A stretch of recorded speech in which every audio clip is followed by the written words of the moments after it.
C'est qui encore Ndegonayo a outi comme président de l'Assemblée nationale. C'est qui encore? Ah, Papa Godin Poy. Ah, Monique Oyeba, non, ma pasteur. Ah, Oyeba. Si vous lelo, honorable Mike Mouteba, il est en prison. Kombo ya pasteur Godin Poy, Zobimana, affaire wana. Yoko Loban. Bon, Kobimisa Kombo Moutou. Même Yesu Babimisa Yem Tazoti a trouble dans Jérusalem. Et Koloba, peut-être particularité, qu'elle est. Je ne vais pas vraiment rentrer dans la polémique. Il y a Kobimisa Bilo, que chacun a reçu sa grâce à sa manière. Nakoui Koloba, Eroka Moussa peut-être Batou. Mais même les magistrats sont là. Nous avons Moutatie Bango. Bandegonao, monsieur pasteur, le loba, comme ça, l'église ya bango, mon église. Et vous avez raison, Yakoloba. Effectivement, Toyo Kakayango. Mais moi, j'ai toujours dit, tout dépend du départ. Au Komate, Kologato Obama Kambwele Karakuna, Trambilan, prophète Ambilan. Une telle personne sera bien sa année politique, ma bézate. Et moi, j'ai toujours dit, la politique est à Ramabete. Mais je me pose toujours la question, c'est par rapport il y a temps. C'est-à-dire, c'est un engagement, il s'engage pour aider aussi sa population, pour aider son peuple. Mais Natal est la grande mingi par rapport il y a temps. Salut à vous, chers internautes, partout dans le monde, fans de cette émission, Plateau des Sages et chers internautes de la télévision Communauté évangélique La Gloire de Dieu. Je vous salue, je vous aime beaucoup. C'est votre frère Sion Luko qui, aujourd'hui, sur ces plateaux, j'ai reçu pour vous l'un des grands hommes de Dieu de notre pays. C'est avec lui qu'on va partager. Et avant que je puisse recevoir mon invité, je vais d'abord rentrer du côté de la régie, là où se trouvent les réalisateurs de cette émission, Mardoché Boukassa, à balancer les bisous et les mamans encore. Et vous et moi, on se retrouve tout juste après. C'est parti. Là, c'est où? Tu seras béni là où tu es. Tu seras béni ici. Tu seras béni ce soir. Tu seras béni en Christ. Tu es béni en Dieu. Tu es béni en Christ. C'est ici que Dieu va te bénir. C'est ce soir que Dieu va te bénir. C'est en ce lieu que Dieu va te bénir. La Bible dit, il est béni là. Merci à Mardoché pour cet élément. Nous sommes de retour sur ce plateau. Sans plus tarder, je vais passer à recevoir mon invité. C'est celui qu'on appelle le révérend Léonard Louembateko, à qui je dis bonjour. Bonjour frère. Très bien habillé. Hein? Que Dieu soit loué. Amen. Merci pasteur. Lelo yo vraiment doza invité na biso. Na yo ne vraiment to la ebele et na demande bien sûr ya ba internaute na biso, c'est tout mingo baza libanda. Qui est pasteur Léonard? Ceux qui ont monté talo pour n'embala liboso. Être pasteur Léonard Azanan. En principe, pasteur Léonard Aza Musali Oyonzambe à Bengaki dans les années 86. Dans le groupe de prière Simba 18. Bandeko Banangiringiri Bayebi, groupe de prière Mokezagi na Simba numéro 18. Mon berger fut le pasteur patriarche John Ngieleka, Azalelo na Bruxelles. Et na Kromakinde na groupe de prière Wana, j'ai évolué là-bas jusqu'à ce que dans les années 89, 3 ans après, na Kikokende na Institut biblique des Assemblées de Dieu. Et aussi après 3 ans, j'ai eu diplôme d'engrais gradué en théologie. Et Dieu a fait grâce. L'église Yaki Kobanda, sous la bénédiction, il y a défunt Papa Kabanga, Oyazalaki pasteur Nabiso, dans les assemblées de Dieu, il y a Mompono, Nangiringiri, et Toye Kobanda église. Il m'a installé, et il est l'autre Zawana, la communauté évangélique La Gloire de Dieu, où j'évolue comme pasteur. Et puis représenter l'égal de la communauté Nabiso. Voilà, merci pasteur. Je vous rappelle que le pasteur Léonard Aza, le représentant légal, il y a la grande communauté évangélique, La Gloire de Dieu, et pasteur Obandi, Lelo, CGD, Panzani partout dans le monde, Secret Nayozani. Oh, en principe, l'œuvre est Nzambe. Dire qu'on doit avoir un secret, je ne sais pas. Ce que Zagi peut-être Moussala Nanga, je devais avoir un secret. Mais l'œuvre, c'est l'œuvre de Dieu.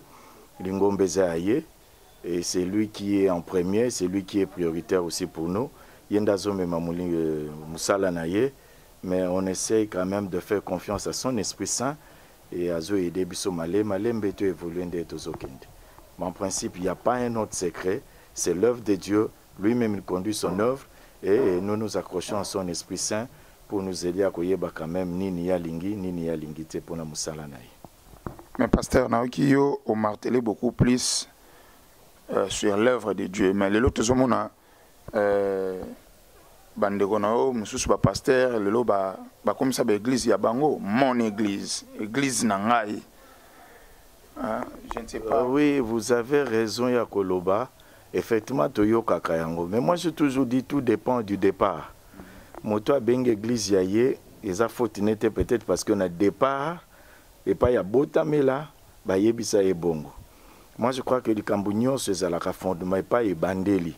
Nous, on ne nous a pas appris que l'église est à Abisso. Ce n'est pas ce que moi j'ai appris chez mon défunt père Kabanga. Ce n'est pas aussi ce que j'ai appris chez mon père aussi, patriarche Ngeleka. Moi je sais, l'église appartient au Seigneur. Nous faisons tout ensemble. Donc CGD, ce n'est pas mon église, parce que moi je vais passer, mais ça va continuer parce que son auteur, Azab, Nabo Moïti Lelo, c'est Jésus-Christ, ce n'est pas mon église. Merci. Voilà, merci, pasteur, toujours évolué vraiment. Maintenant, ce qu'on a dit, le coup là, Olbi secret vraiment exact, mais votre identité. Quand je parle de l'identité, c'est-à-dire les autres hommes, pasteur rebellé, ce qu'une église n'a plein. Parce que Abimi Sarabatu Bangolo Namakolo, Bamsusu, allo Talana Sambetu, $4,000. Donc chacun d'eux a une identité na yemo boyo. Donc tant que betika li solo na ata muto yebi kombote mabika ah oya sala ka boye. Maintenant quelle est votre identité en fait? Bon, en principe mon identité, je suis enfant de Dieu, serviteur de Dieu. Ça c'est bon. Et Koloba peut-être particularité, quel est ton thème, quel est ton message peut-être yango lingi ko tout nangai. Je ne vais pas vraiment rentrer dans la polémique. Yakobi Misabilo, que chacun a reçu sa grâce à sa manière. Mais moi, je crois que j'ai toujours apporté ce message de consolation. Et c'est ce que Dieu m'a mis à cœur. Et chaque fois que je parle, vraiment, les gens sont consolés. Et je m'accroche à cela. Vous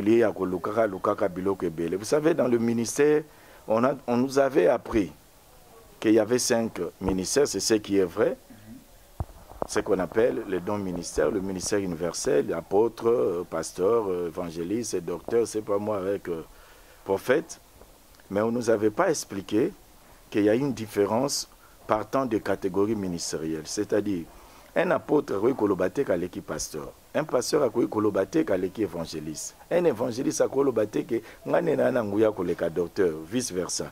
Le problème c'est quoi? Les 5 ministères dont universel, ce sont le ministère où selon Ephésiens chapitre 4, verset 11, c'est pour le perfectionnement de saints. C'est-à-dire, un pasteur, un évangéliste, équipé maintenant, la différence réside dans les catégories ministérielles. Il y a de ceux-là arroseurs. Arroseurs, Paul dit, moi j'ai planté et Apollos a arrosé. C'est-à-dire ce sont des gens, à quoi qu'aux années pasteurs, à quoi qu'aux années évangélistes, à quoi qu'aux années c'est pas moi qui, mais dans sa catégorie ministérielle, le message qu'il porte, lorsqu'il parle, les gens sont dans la joie, lorsqu'il parle, les gens sont épatés. Mais Nicolobate que l'okola arrosé, arrosé, Moutou a qui semence à Zapamba. Il y a une église à Corinthe, qui Paul était obligé de leur expliquer. On a appelé si semence, c'est pas yo semence, c'est la quitté. Donc Paul c'était un semeur, apôtre semeur. Mais si vous regardez Pierre a tombé avec l'église, mais il était apôtre. Donc il était apôtre, mais comme il n'avait pas cette catégorie ministérielle, il y a semeur, il ne pouvait pas commencer comme ça avec l'église pour la salle. Donc il a peut-être Makambu. ezole cannabis kaka mutu na mutu ndenga bandela ki yango wana les gens s'accaparent lelo ngana salaka boy ngana zalaka boy ngana zalaka boy. Mais en principe, chacun de nous a un message que Dieu lui a donné pour apporter au peuple de Dieu. Je ne dis pas que chacun de nous a ses miracles, mais chacun de nous a son message que Dieu lui a donné pour apporter à son peuple. Donc merci, Pasteur Léonard. Et là, je profite pour dire un grand merci et ma salutation vraiment à Pasteur Dixon Adjani. Mon papa à partir à Belgique et puis le pasteur Fabien na France et pasteur Magloire Kitoti car en France na Paris et puis sans oublier ma sœur chérie Jocelyne Makana na papa Nestor Ndundu pasteur je reviens avec vous na moni au martelé beaucoup plus sur le message mais ce que au boy polémique oui mais toki na vraiment na polémique tout me mandé bana nzambe na compréhension tout ce qui se passe aujourd'hui dans l'église il y a Jésus surtout une église de réveil yo ozo recevoir en église moko bat bimsa to bangolo na makolo église moko pasteur atanga kombo moko boye soki bolandeli boyo ya sirène moko boye église pasteur azobimisa bat bambongo na basaba mbetu sikoyo yo vraiment tango yo kakango pona bi go yo kakango otozo vivre biso nyonso na mokili je sais go yo kakango tango yo kakango d'abord oyamba ngo ndenge nini tango oyamba ngo sala kona ndenge nini yo en tant que serviteur muto yo oza wana pona ko sakola nde sango malamu ya Jésus Christ. Wow. Bon en principe question nous a vraiment bien, c'est vrai tozana Kinshasa. Toyokaka basango yango et personnellement na yoka na ka masolo nde batu ba memaka mais je n'ai jamais vraiment eu peut-être le temps ya kokutana na bandeko wana. Vous savez il y a un principe dans la vie balobaka place au komate kolukato ba makambo ele karakuna mais moi je crois que place au toyebi ezande bible nde yebisi biso makambo ndenge lekelaka es bible lobana biso makambo nyonso fo lekelaka ndenge wana tous en makamsu nzambe pe lelo akoyi kosala na ye oyo peut-être oluka pe na bible komama te naza na deuxième c'est-à-dire il y a des choses que Dieu peut aujourd'hui accomplir avec ses serviteurs boluka na bible bomonité maintenant oyo batu bazo sala tolobakeza satana tolobakeza nzambe là vraiment na réponse était je veux vraiment être prudent na réponse était mais na ministère nanga nanu salamité na yebi nanga te soki eza nzambe peut-être un jour pa kosalela yango bato misusu na kozala mpe kutu na kosepela soki eza nzambe asalela yango mpenga mpo tosunga bato baza na biloko yango mais soki eza nzambe te na kosenga na baoyo bazosala yango bazonga epai na nzambe mpo nzambe aza capable ya kosala nyonso. Merci. Merci, Révérend Léonard Lembateko, cher internaute. Je vous rappelle que Aza, représentant légal, il y a la grande communauté évangélique, la gloire de Dieu, où ils sont partout dans le monde. Là, je profite, le pasteur Serge Makani na Brésil. Bana Brésil, fidèle, tu as CGD Brésil, puis pasteur Serge Toto, loin de Télémi, donc, mon papa. Pasteur Léonard, est-ce qu'un serviteur, un pasteur, un prophète ou un apôtre peut faire la politique? Bon, tout dépend. Il y a Moussalani Nazanango. Il y a des apôtres dans ce pays. Tout le monde a cannabis, soit apôtre Mazane une église. C'est-à-dire, à Bengami, Mazane une église. Il y a des pasteurs, l'église. On les appelle des ambulants, apôtres ambulants, prophètes ambulants. Une telle personne sera bien ça, une politique, et moi j'ai toujours dit la politique est à Ramabété. Mais je me pose toujours la question, c'est par rapport il y a temps. C'est-à-dire, c'est un engagement, il s'engage pour aider aussi sa population, pour aider son peuple. Mais Natal est la grande mingi par rapport il y a temps. Quel est le temps qu'il doit consacrer pour la politique? Quel est le temps qu'il doit consacrer pour l'église? Na mon attend son handicap et ko zalawana. Mais ouais Monica Rokoka. Comme Emmanuel Somi Balé, et l'église et la politique, na moni nanga mabe vraiment en salité. Mais moi j'ai toujours dit, c'est comme si mon ko primer l'école à moninga. Peut-être pour comme melo bongoté, c'est mieux de choisir soit tu fais la politique, politique non likambo église, mais ba na bango na église té, mais ba na ba titre yango. Bango ba kota na bango. Si on peut pas ça la politique en plein temps ba sala na bango. Mais pasteur, ceux qui totalement bien au monde, la plupart il y a ba pasteur au bazo ça la politique. Et ça, pasteur, baza mana l'église, l'église paye à minene. Maintenant, yo mgozo mona te que eza logo la moto komi ko servir 2 mètres. En principe ça li kamba 2 mètres te papa Sion. Talaka ba o ba bandaka ba député na mboko. O bazanga na église à minene. Tala bango tango bazalaki kuna na hémicycle. Nde église na bango ekitaki. Petala depuis pe ba longwe. Bazongi na église na bango. Tala sunde l'église na bamba niko tambola. Moi j'ai dit simplement ça les kambuyata. Autant la biso tami balé. Oh na yebi papa ki jami na église bandiko telema na tondi nzambe pona ngo na yebi papa ejiba. C'est bon, musa les zongi nango donc ngana lobe ezaka les kambwatan. C'est-à-dire le temps qu'on consacre une église, le temps qu'on consacre une politique, ozalaka na mo handicap mo na kati. Donc politique est vraiment ma bête. Mais moi je me dis si on peut laisser ça à tous ces enfants qui ne sont pas d'abord appelés dans le ministère, basala na bango et nous les pasteurs nous le soutenons rozanango peut bien. Mais pasteur wa Monique akokokanaye. Asala musala nzamba pe sango à 100%, asala pe politique à 100%. Mais pasteur s'il vous plaît na kati ote monte ke bazoko kakaraté parce que soko kekuna au mona côté église moi milinga koti. Tango koluko otika kuno zonga koto yo eza lokolo bandeli susu à 0 banda susu ko côté les église ça tombe bien lokolo tangi ba kombo. Moi, on a bino à outil postuler député provincial à Zuipe occasion président de l'Assemblée nationale, mais il commence à habiter dans le maltraité bah député dans l'Assemblée ce qui est encore on a eu à outil comme président de l'Assemblée nationale, c'est qui encore ah papa Godin Poy ah Monique Oyeba non ma pasteur. Ah oui bah. Si vous lelo honorable Mike Muteba il est en prison. Kombo ya pasteur Godin pour yezo bimana affaire wana. Yo koloba. Mbo ko bimisa kombo mutu. Même Yesu ba bimisa yem tazotia trouble na Jérusalem. Mais yo yebi yango keza bongote. Peut-être réponse nanga yango wana. Yesu obiso tozo salela. Ba accuser que yem tazotia trouble na Jérusalem. Zoa ba apôtre nyonso zuba Paul balabi bazo tia trouble bango ba memi trouble na mukilio. Oh tu sais que ça na ngondengwana te. Moi je crois que c'est à la justice de faire son travail. Donc na kokite na zala pour ou contre mutute.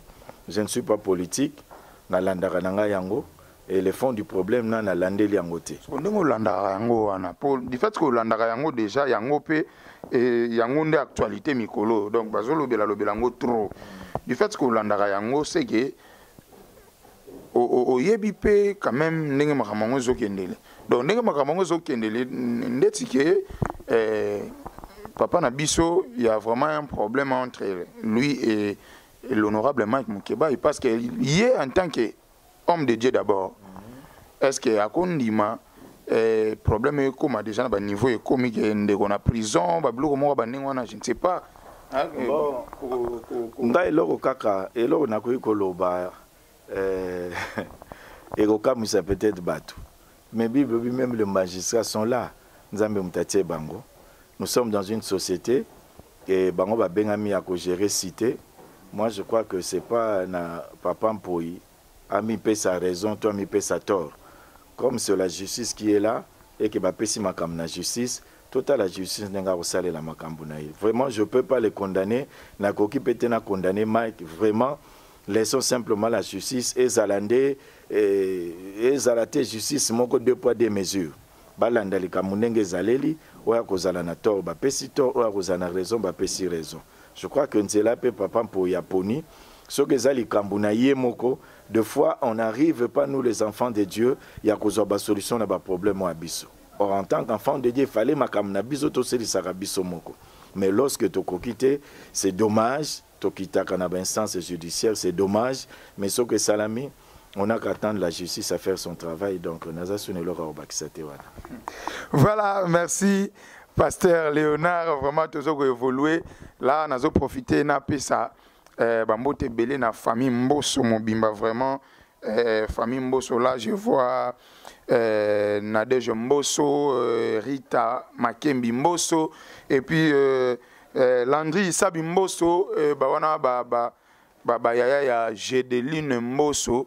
Bambote na bino belé, puis spéciale salutation na maman Pauline Madila, maman Bambosso nyonso, ma maman chérie, je t'aime beaucoup. Vraiment, toujours évolué na yo, Pasteur Léonard. Question oyo, euti Allemagne. Zanande komoko Simo Sunzula de Bundes, yenda bagi na ngai alandra mate na ovma mwa mingi, bagi na ngai na poser question oyo. Ye elekelaka ye mwa mingi. Congo ba église eza ebele. Kinshasa kaka nanu na veni moko Chaba kaka tiobi magambela soko leki ba dimanche mobulu ba voisin pena ba yo kaka ya bango. Mais qu'est-ce qui fait que mboka ezo bongate, Congo ezo bongate, population ezo continue toujours kolela, ko souffrir, mais batu bazo sambela. Et ça dit à quoi? En principe, question est grosse à la question. Il y a la moko, il y a aussi ses missions. Pour nga la réponse est aussi la té. Bon. Question no wana tuni. Si on a bandi ko répondre yo, en principe il y a aussi mission, puis il y a aussi sa kolobate. Pour esa question moko tuni makambo belé. Mais na minute mukie. Pour na nini ki sasa l'église eza ebelé. Batu bazo sambela ebelé. Mais pas si ezakaka. C'est comme si batu basambela rapport pas Cécile. So na landi question na yo. Donc na kisasa tozo sambela po pasi na biso esila. C'est-à-dire tokozonga na ndenga bana Israël bazali kolela Nzambe po balongwa na bowumbu ya Pharaon. Oh so bosali prière ndengo na Israël c'est 430 ans ya. C'est-à-dire on ne prie pas pour les choses de ce monde. Il y a une vie après cette vie. Et ben memi bisone na impression que toza ko sambela po tozwa bandaku, tozwa avion, tozwa biloko nyonso wana. Ce n'est pas Dieu qui va descendre pour travailler à la place des Congolais. Mboka ebongaka na musala. Bosambeli bosala. Bino bosambeli sima bozoluka mboka bonga po bino bosambeli na yebite. C'est ce qui a fait que confusion kotaki. Israël ne voulait pas que Dieu le fasse sortir de l'Égypte. Israël azai osenga losambo wana te. Israël alingaki nzamba longola bango na bowumbu kaka. Mais bazala na bango na Égypte po bazaki bien. Preuve. Tant nzamba bimisi bango. Moi mi karatano na nzela, balubi men Égypte tozaki bien. Et ni kolobake kobele lo biso to belela kiyo. Ezaki te yo ya kolongola biso kuna. Il fallait osungaka biso, batika konyoko la biso metozala kaka kuna. Et lelo yo ba congolais balosambo nyonso. Balosambo nyonso to sala banda Mobutu yete toza kokanisaki na losambo nde biso fomboke bonga te.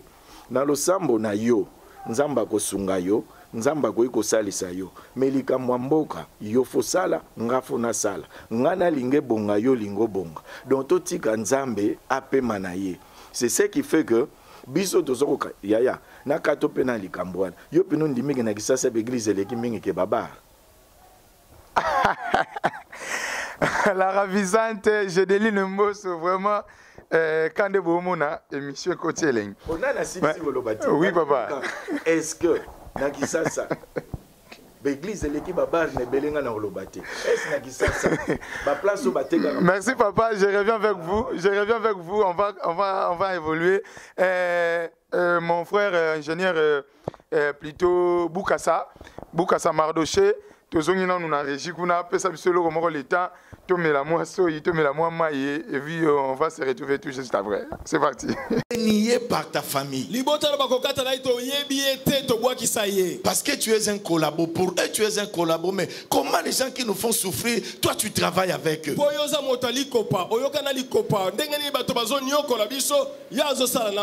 Donc Zaché dans sa souffrance malgré son argent, il n'avait plus de famille. Zaché, pardon. Il n'avait plus de famille. Pourquoi? Parce qu'il était juif, mais il travaillait pour les Romains.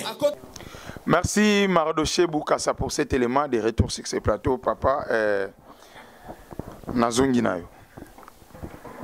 L'église est belée, Baba est belée. Nazongi sonon Mukiesima.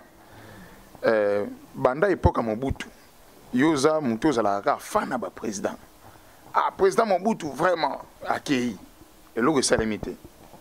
Toujours les lagags. Mouzaï accueilli. Banzele Zagagate, Banzalaga na Mabuma Batu. Raïs accueilli. Toujours courant Gaga ya pasi. Ima ya mikakatano si tu soto kena ba selemba okuna donc mawa. Siko yo Tshiseke disu soye 100 jours yango uti aussi là wa makama malonga te. Ameki moi gratuité to yebi pete soke ko simba pour ndike pe soke na moi mbilinga. Siko yo finalement ozo faire vivre kaka ba congolais na espoir na ba président no tout ba yaka pendant que eloko mozo salemati. En tout cas na sepeli na mutuna wana omoni ngana pasteur. Un serviteur de Dieu. Na mwandambo ya buzoba o nazanango. Nako benga mayele te. Mais mwandambo ya buzobo nazanango. Na yeba ke bokonzezaka mutu te. Na mwa buzobo nazanango. C'est-à-dire, c'est vrai bat baloba nanga mais yoko ofinga mobutu te. Ofinga muzete. Ofinga raïs te. Si ko peut même munani feli ozo fingete. Mais effectivement parce que Bible lobi nanga bongo te. Nzamba tsaka mutu te. Wana nani batu nyonso bayeba. Nzambe pa ko ponela bino mokonzi te. Na yebike ko kamwisa batu. Nzamba tsaka kiti. C'est ce qu'on appelle l'autorité. C'est comme un enfant de 14 ans à Boti. Moi non ya Boti akobenge papa te. Akomi papa ne ponani. Est-ce que babotala kasana 14 ans? Et Nikoloba avandi na kiti ya bokonzi ya tata na 14 ans na ye. Soka lakeli mwana ne bébé ne wana mabe eko simba mwana. Pourquoi? Parce qu'il a commis autorité ya mwana wana. Et Dieu qui est l'autorité absolue ya mwana na kate. Na mboka ngana na besoin te na yebo komeli wana ndenge ni. Mais lokolo vani na kiti ya bokonzi mboka nanga. Ngana sani. Atozo sana mama malonga. Ya ye tali ngate. Mabe oyozo sala nzamba yebi nde nya kosoki sona ye. Pourquoi? Parce que yebi ke nzamba zwa Satan azwa problème na nzambe ponani. Biso to sala nzambe mabe. Minzamba tindi Yesu pour racheter biso. Ponani na tindaka Yesu ta racheter Satan. Simplement parce que Satan tellement qui autorité ya nzambe. Oh biso to bebisi mobeko ya nzambe. C'est deux choses différentes. Satan telemeli autorité, biso to bebisi mobeko. Et lorsque quelqu'un est assis na kiti ya bokonzi ya mboka na yo ezaneti na yebisio bamboti na yo baza autorité établie par Dieu na mboka tozana mutu avandi na tête à pays na église tozana mutu aza en tête azotambusa biso donc ngai na koyi kotelemela autorité te. Pourquoi? Parce que côté l'autorité, l'autorité à mutu o ya tchaki. Mais papa, eza côté les melaté vraiment. Surtout eza vraiment côté les melaté mais eza ndenge yemoko le président Félix Azobengango état de droit. Tant mutu vandi wana. Au vandi wana pona service ya peuple. Tant uskozo sala makamama longa te peuple zo lela kaka bino ndeko to ba pasteur bokomi ko bima victime en quelque sorte. Yango na lobby te na yebisaki bino liboso. Peuple tozo kanisa ke na losambo mutunda ye abongise libiso. Moi je parle de l'autorité, je ne vois pas la personne. Et Nikoloba ke yo lelo so komi président mboko yo. Ngai na ko soutenir yo. Non pas na mabe yo zo sala, mais na zo soutenir kito yo vandeli wana parce que kito wana nzambe mutatia. Il y a trois autorités que Dieu a légué le pouvoir. Na famille, na église et puis na mboka. Nga na zo autorité na niveau église.